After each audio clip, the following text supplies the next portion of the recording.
when I spent all those hours watching Robocop instead of making my case file, I know I made the right decision. Right, what are we going to do? Here's the model. Okay, we're going to auction off the rights to govern cities for 25 years. If after that citizens want to keep them, they can carry on and vote to have McKinsey carry on running their city if they want to. Secondly, what are we going to do with the money that we get from the auction? Firstly, we're going to pay off the debts. We're going to do things in the following order, right? So that we still have money. We're going to firstly pay off the debts of the city as they stand. That's why they're bankrupt.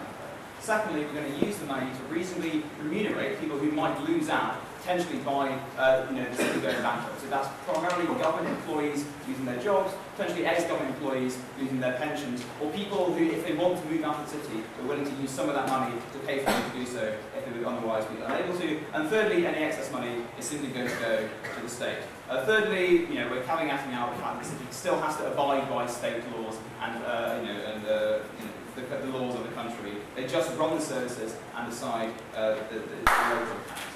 Any clarifications on that? Yeah. What about the word for profit in the motion? What do you think of that? Okay, so the fact that they tax the city and spend money on services, and any difference between those two amounts of money they get to keep. Okay, so what kind of companies do we envisage doing this? Right, we think it's primarily going to be companies who already basically run other people's stuff for money, right? So potentially firms like McKinsey, like BCG. It might be private entities, right, who raise money from investors and then hire these kinds of people to run cities for them, and then send that money back to their investors. It might be companies that just like doing interesting things, like Google. Okay, we think these are the kinds of companies who are likely to have the money, to have the means, and have the incentives to try and take these cities over. What's the metric by which we judge success for this policy? It's firstly that the city becomes financially viable in the long term. Right? That's why we imagine that this will be expensive enough that only very large companies that see themselves being long-term financially viable are going to get involved. But secondly, we think that we want to make the city a better place for citizens. If we show that, then we win the debate in government. I'm going to give you two main things in this speech. Firstly, I'm going to explain why the alternative of state bailouts are hugely problematic, and why having companies take on that loss initially by buying the city and then running it is a much better option. Secondly, I'm going to tell you how they have accountability through the market and how these companies do have the right incentives to run the kind of city that we want to see.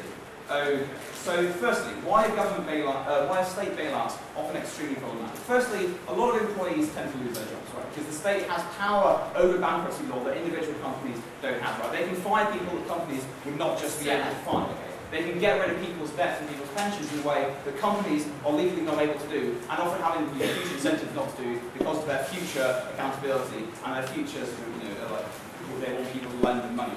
So we think that people who depend on the state lose out. So for example, when Detroit is $18 billion in debt, and that's 100,000 creditors, primarily people who have pensions from the city or pensions from companies that the city has bailed out. Those are exactly the people who are most important in this debate because they are hugely screwed by the current system. Those are people who massively benefit, firstly by getting that money when we auction off the city's rights, which we imagine will be quite expensive, but also secondly, when the city gets run better in the future, those are people who get their jobs back and do better. We think there's little incentive for democratically elected city leaders to spend within their means. Why is that? Well, firstly, they often have term limits, or even if they don't, tend to go fairly quickly, right? Not on the scale of 25 years, so they hang around running a city. And also, even if their party still has incentives to carry on running things correctly, look at America, right? Where there's a two-party system. If both of those parties have bankrupted your city in the past, then there's obviously no way in which you can choose someone who hasn't done that, and there's no real incentive for those parties to govern in a sensible way. We think, on the other hand, companies who are bidding against each other do have exactly those incentives to govern sensibly and to provide services that people want. Right? Because if they don't, people leave that city, they lose their tax base, and yet they're locked in governing it for a very long amount of time. Okay? We think that these politicians are often too service-centered, right? Because those are the things that people want in the short term. People care about getting their services right now. They don't think about, often they don't care about because they're going to die in 25 years' time if they're the kind of people who vote for the whole people. But also, we think people just don't care. They don't realise that there are long-term consequences to their actions all the time. Okay? They value short-term things a lot more highly, and we think that companies who can correctly make that balance by the market method are going to be able to much more accurately make that kind of decision-making because their shareholders do have long-term interests, right? Even if you know that your company that you have shares in might do badly in 25 years, that impacts its share price right now. So all long-term effects are all factored into the current share price. And and that means that companies do have their long-term incentives factored in their decisions right now. Okay? So we think these cities then become financially inviolable. What does that mean? It means they have incentives to provide, incentives to attract, firstly, investment from other companies, right? You want to build in the city, you want people to come into your city, build things, build factories, and employ people so that you can get that tax money, so that you can make a profit off your investment. You also have an incentive to attract the kind of people, to make the city the kind of city you want it to be, right? So you have the incentive to attract the wealthy, to attract entrepreneurs, right? I think those are the kind of cities that these companies are likely to want to create, and turning Detroit into a city that was viable for investors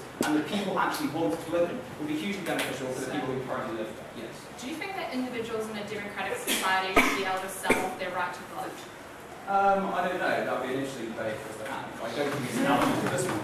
Okay, so why do we think, the second reason why we think it's problematic for having national welfare plans, you get national level backlash, okay? So, a lot of Americans think that Detroit has wasted money, has wasted their tax money, and they don't get anything to show for it. They think that the people of Detroit have voted in politicians to spend money from California and to spend money from New York, and that they're angry about it. What does that lead to? It leads to punitive national policies that then affect those cities. It means that national level politicians are not as incentivized to bail out car companies in Detroit because they feel like the people, or their voters feel like the people of Detroit, cause their own problems and cause that situation.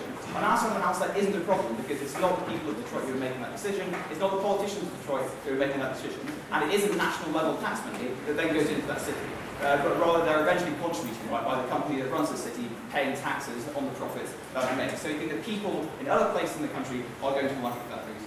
Finally, why do we get accountability through the market? Because as I said before, the incentive is to make economic development so that you can get tax money. But there are other incentives, right? Incentives to reduce crime. Hugely expensive for a city, for the people of the city, to run prisons, which these companies are going to have to do. Much better to have incentives to have rehabilitative projects, right, which stop those people, which make those people economically active, and stop them having more crime, which affects your city. But also to get people out of welfare, right? Welfare is extremely expensive, cities are going to have to pay for that. Their incentives are to get you into work where you're paying tax, where you're not paying welfare. And so we generally think this policy is one that makes life better for people who live in the city right now. We think they can vote with their feet. We think people can make the right choices. We think the market solves. We beg to